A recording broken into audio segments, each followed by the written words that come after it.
എല്ലാവർക്കും നമസ്കാരം. നമ്മുടെ മത്സര പരീക്ഷകൾക്ക് ഏറ്റവും അത്യാവശ്യമുള്ള കറന്റ് അഫയേഴ്സിലേക്ക് സ്വാഗതം. ഇന്ന് നമ്മൾ ചർച്ച ചെയ്യാൻ പോകുന്ന ഓരോ പോയിന്റും പരീക്ഷയ്ക്ക് സ്ഥിരമായി ചോദിക്കുന്ന വളരെ പ്രധാനപ്പെട്ട കാര്യങ്ങളാണ്. ഓരോ മാർക്കും നമ്മുടെ റാങ്കിനെ തന്നെ മാറ്റിമറിക്കും, അല്ലേ? അപ്പോൾ ഒട്ടും സമയം കളയാതെ നമുക്ക് തുടങ്ങിയാലോ? ഓക്കെ, അപ്പോൾ ഇന്ന് നമ്മൾ എന്തൊക്കെയാണ് കവർ ചെയ്യാൻ പോകുന്നതെന്ന് വേഗത്തിലൊന്ന് നോക്കാം. ലോകത്തും രാജ്യത്തും നടന്ന പ്രധാന സംഭവങ്ങൾ, പിന്നെ നമ്മുടെ ഡിഫൻസ് മേഖലയിലെ പുത്തൻ കരുത്ത്, സയൻസ് ആൻഡ് ടെക്നോളജിയിലെ ചില ഞെട്ടിക്കുന്ന കണ്ടുപിടുത്തങ്ങൾ, അത് കഴിഞ്ഞ് നമ്മുടെ സ്വന്തം കേരളത്തിലെ വാർത്തകൾ. ഏറ്റവും അവസാനം പഠിച്ചതെല്ലാം ഓർമ്മയിലുണ്ടോയെന്ന് നോക്കാൻ ഒരു കിടിലൻ ക്യുക്ക് റിവിഷനും ഉണ്ടാകും. റെഡിയല്ലേ? Let's go! അപ്പോൾ നമുക്ക് ആദ്യത്തെ സെക്ഷനിലേക്ക് കടക്കാം. ലോകത്തും നമ്മുടെ ഇന്ത്യയിലും നടന്ന ഏറ്റവും പ്രധാനപ്പെട്ട, നിങ്ങൾ തീർച്ചയായും അറിഞ്ഞിരിക്കേണ്ട ചില സംഭവങ്ങളാണ് നമ്മൾ ആദ്യം നോക്കുന്നത്.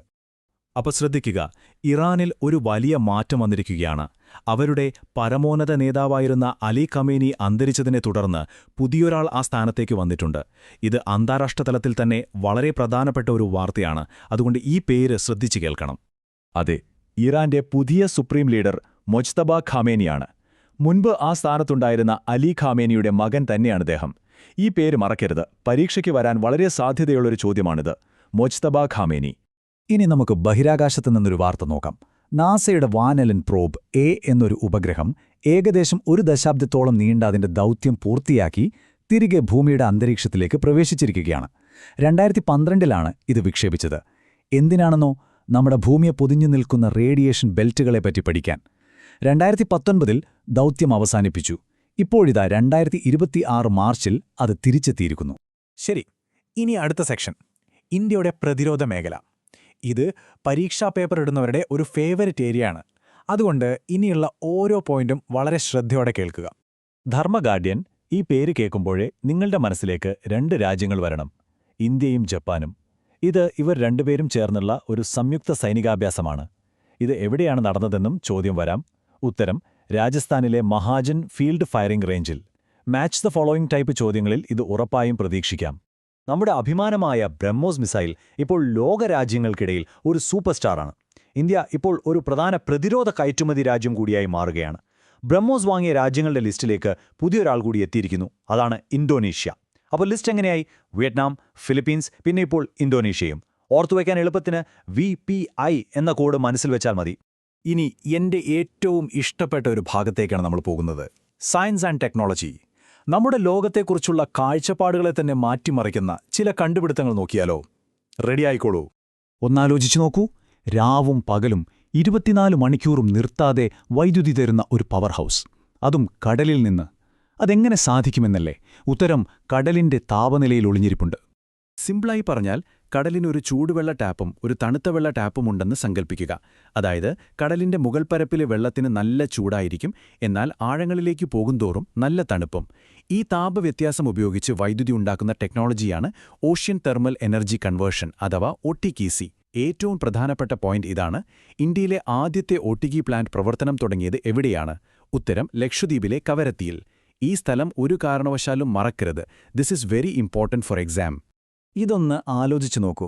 പ്രകാശ സംശ്ലേഷണത്തിലൂടെ ചെടികൾ ഓക്സിജൻ ഉണ്ടാക്കണമെങ്കിൽ സൂര്യപ്രകാശം വേണം, അല്ലേ? അതാണ് നമ്മൾ പഠിച്ചിട്ടുള്ളത്.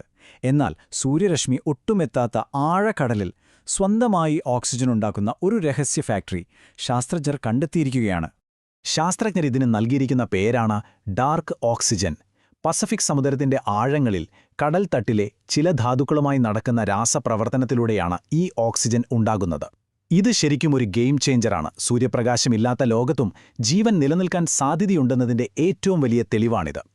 നമ്മുടെ കാടുകളെ സംരക്ഷിക്കാൻ അവിടെ എന്ത് നടക്കുന്നുവെന്ന് നമ്മൾ എപ്പോഴും അറിഞ്ഞിരിക്കണം. അതിനുവേണ്ടി ഫോറസ്റ്റ് സർവേ ഓഫ് ഇന്ത്യ ഒരു പുതിയ സംവിധാനം കൊണ്ടുവന്നിട്ടുണ്ട്. പേര് അനാവരൺ പോർട്ടൽ. ഇത് സാറ്റലൈറ്റ് ടെക്നോളജി ഉപയോഗിച്ച് നമ്മുടെ രാജ്യത്തെ വനങ്ങളെ 24 മണിക്കൂറും നിരീക്ഷിച്ചുകൊണ്ടിരിക്കും. ശരിക്കും പറഞ്ഞാൽ ആകാശത്തു നിന്നുള്ള ഒരു ഹൈടെക് കാവൽക്കാരൻ. ഓക്കെ, ഇനി നമുക്ക് നേരെ നമ്മുടെ സ്വന്തം കേരളത്തിലേക്ക് വരാം.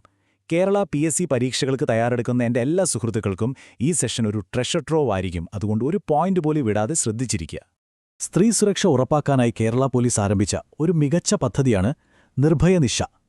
നഗരപ്രദേശങ്ങളിൽ രാത്രി 9 മണി മുതൽ രാവിലെ 5 മണി വരെയാണ് ഈ പദ്ധതിയുടെ പ്രവർത്തനം.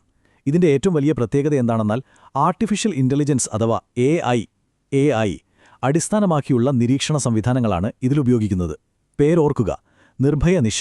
വിദ്യാഭ്യാസ രംഗത്ത് കേരളം വീണ്ടും ഒരു പുതിയ മാതൃക സൃഷ്ടിച്ചിരിക്കുകയാണ്. ഡിഗ്രി വിദ്യാർത്ഥികൾക്ക് അവരുടെ പഠനത്തോടൊപ്പം അധിക കോഴ്സുകൾ ചെയ്യാൻ സഹായിക്കുന്ന ഒരു സർക്കാർ പ്ലാറ്റ്ഫോം വന്നിരിക്കുന്നു. പേര് കെ-ലേൺ. ഓർക്കുക, ഒരു സംസ്ഥാന സർക്കാർ മുൻകൈയെടുത്ത് ഇന്ത്യയിൽ ആദ്യമായിട്ടാണ് ഇങ്ങനെയൊരു പ്ലാറ്റ്ഫോം വരുന്നത്. നിയമനങ്ങളുമായി ബന്ധപ്പെട്ട ചെറിയ എന്നാൽ വളരെ പ്രധാനപ്പെട്ട ഒരു അപ്ഡേറ്റ്. കേരളത്തിന്റെ പുതിയ സംസ്ഥാന തെരഞ്ഞെടുപ്പ് കമ്മീഷണറായി കെ.ജി. സനൽകുമാർ ചുമതലയേറ്റു. എ. ഷാജഹാന് പകരമാണ് അദ്ദേഹം വരുന്നത്. ഈ പേരുകൾ പരീക്ഷകളിൽ ചോദിക്കാൻ നല്ല സാധ്യതയുണ്ട്. നമ്മുടെ സംസ്ഥാനത്തിന് ഇതാ മറ്റൊരു സന്തോഷവാർത്ത. ലോകോത്തര നിലവാരമുള്ള ബ്രഹ്മോസ് മിസൈൽ നിർമ്മാണ യൂണിറ്റ് കേരളത്തിലും വരുന്നു. തിരുവനന്തപുരത്ത് കള്ളിക്കാട് നെട്ടുകാൽത്തേരി എന്ന സ്ഥലത്താണ് ഈ പുതിയ യൂണിറ്റ് സ്ഥാപിക്കുന്നത്. സ്ഥലം കൃത്യമായി നോട്ട് ചെയ്തു വെക്കുക. ശരി, അപ്പോൾ നമ്മൾ ഒരുപാട് കാര്യങ്ങൾ ഇന്ന് പഠിച്ചു. ഇനി ഇതെല്ലാം നിങ്ങളുടെ ഓർമ്മയിൽ ഭദ്രമായിട്ടുണ്ടോ എന്ന് നമുക്കൊന്ന് ഉറപ്പിക്കണ്ടേ? ഒരു മിന്നൽ പിണർ വേഗത്തിലുള്ള റിവിഷൻ നടത്തിയാലോ? റെഡിയാണോ? Let's check. ഇതാ നമ്മൾ ഇന്ന് പഠിച്ചതിൽ ഏറ്റവും പ്രധാനപ്പെട്ട 4 പോയിന്റുകൾ ഒരൊറ്റ ടേബിളിൽ. ഇതിൻ്റെ ഒരു മെൻ്റൽ സ്ക്രീൻഷോട്ട് എടുത്തു വെച്ചോളൂ.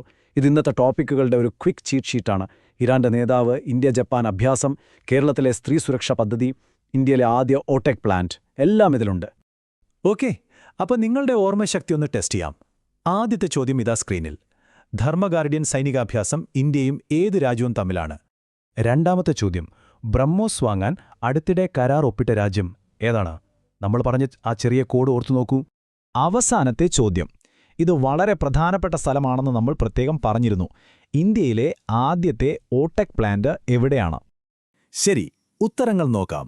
ആദ്യത്തേതിന് ജപ്പാൻ, രണ്ടാമത്തേതിന് ഇന്തോനേഷ്യ, മൂന്നാമത്തേതിന് കവരത്തി, ലക്ഷദ്വീപ്. നിങ്ങൾക്കെങ്ങനെയുണ്ടായിരുന്നു? 3 ശരിയാക്കിയവർക്ക് എന്റെ വകയൊരു ബിഗ് ക്ലാപ്പ്. വളരെ മികച്ച മുന്നേറ്റം. അപ്പോൾ ഈ ഒരു ചിന്തയോടെ നമുക്ക് ഇന്നത്തെ ചർച്ച അവസാനിപ്പിക്കാം. ഡാർക്ക് ഓക്സിജൻ പോലുള്ള കണ്ടെത്തലുകൾ നമ്മളെ ഓർമ്മിപ്പിക്കുന്നത് ഒന്നു മാത്രമാണ്. നമ്മുടെ ഈ ലോകത്ത് ഇനിയും എത്ര രഹസ്യങ്ങൾ കണ്ടെത്താനായി കാത്തിരിക്കുന്നുണ്ടാവാം. ആ ഒരു ജിജ്ഞാസ, ആ ഒരു അറിയാനുള്ള ആഗ്രഹം എപ്പോഴും നിലനിർത്തുക. അത് നിങ്ങളുടെ പരീക്ഷകൾക്ക് മാത്രമല്ല, ജീവിതത്തിൽ മുന്നോട്ടു പോകാനും ഊർജം തരും. എല്ലാവർക്കും എല്ലാവിധ ആശംസകളും.